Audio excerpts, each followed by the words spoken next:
dulu itu juga udah kayak gitu. Kemudian kita mulai kita kembali ke kedua berdoa dimulai. Tuhan terima kasih atas ini untuk menjaga kita ini. Nah, kembali pada kembali menjaga kita semoga dapat berjalan dengan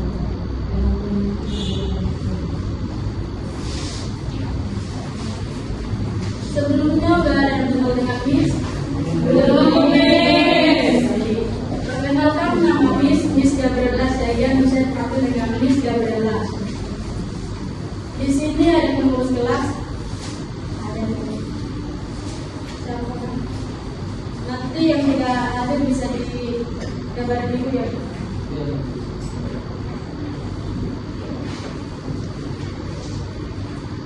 Waktu memang Miss tengok. Ada speaking dulu.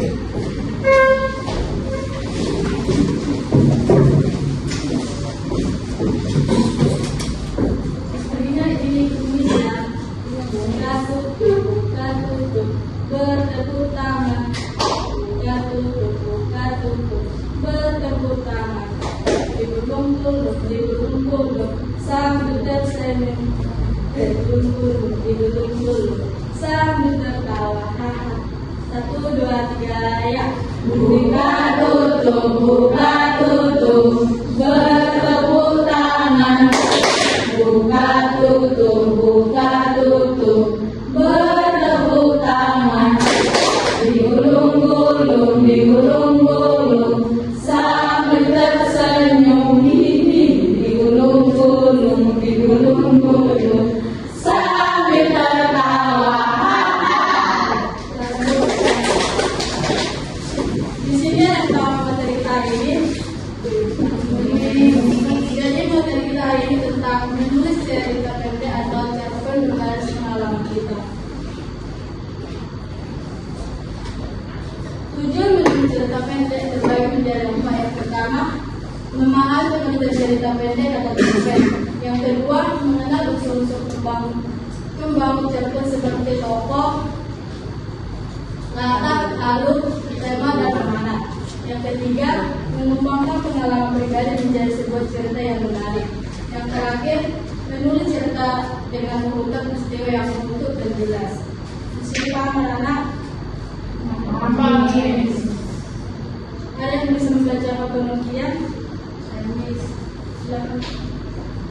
Menulis cerita pendek atau cerpen berbasis pengalaman adalah kegiatan menulis sebuah cerita yang terinspirasi dari pengalaman nyata yang pernah dialami oleh penulis sendiri atau orang lain.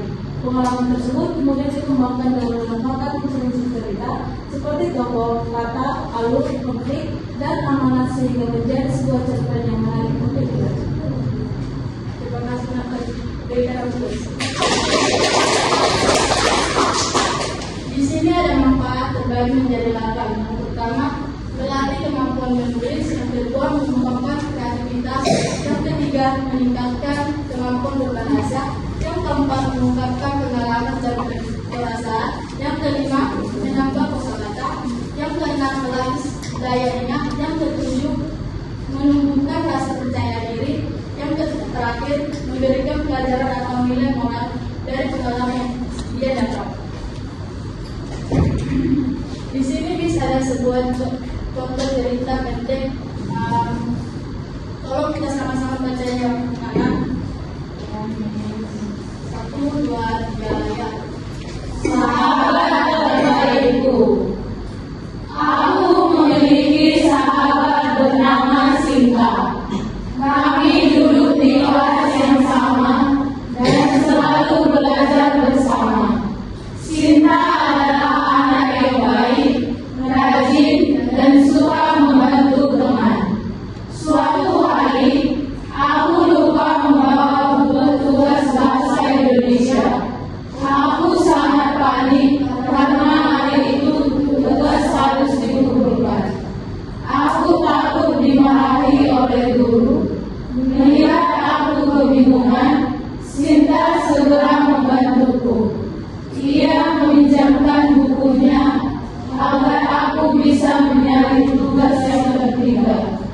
Saat jam istirahat, ia juga juga membantuku menyelesaikan tugas tersebut. Berkat bantuan Sinta, tugasku selesai tepat waktu dan dapat dikumpulkan kepada guru. Aku sangat berterima kasih kepadanya. Sejak saat itu, aku semakin menghargai persahabatan kami. Pengalaman ini mengajarkanku bahwa sahabat yang baik akan selalu membantu saat kita mengalami kesulitan. Oleh karena itu, kita juga harus menjadi sahabat yang baik bagi orang lain. Nah, sini kita sudah membacakan contoh cerita Miss Malaka. Miss akan memberikan KPD yang harus kalian kerjakan untuk kelompok.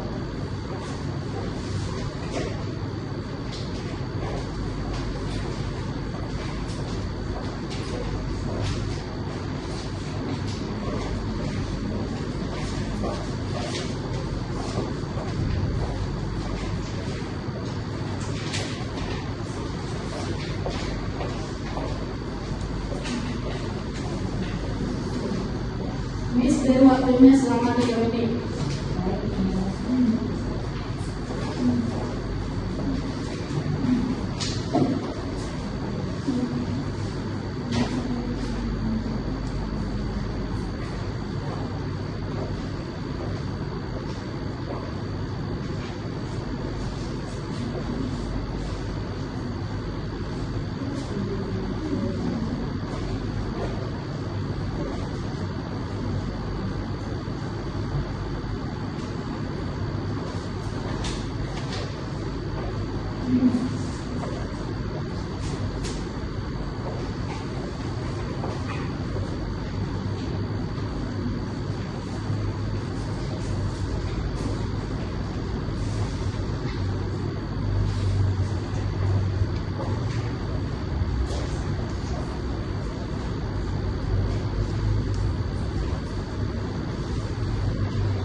Ada yang masih menengah? Belum.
Ada yang susah nana? Tidak.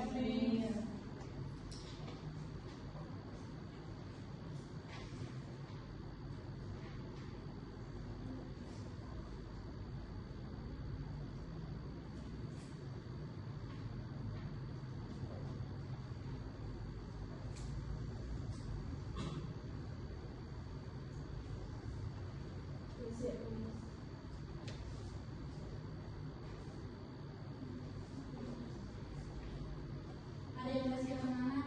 Sudah habis. Untuk kelompok itu silakan presentasikan ke depan. Semua habis? Iya.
akan tinggal berulang sahabatnya, membantu sahabatnya yang ketinggalan tugas atau buku itu. Yang keempat, bagaimana kalau engkau utama sekali berlipat suka berterima kasih. 5. Apa pesan moral yang dapat diambil dari cerita sahabat terbaikku? Jawaban dari kami adalah pentingnya memiliki sahabat yang baik, karena dengan memiliki sahabat yang baik kita dapat menyelesaikan segala kesulitan apa yang kami terjadi di dalam hidup kita. Terima kasih.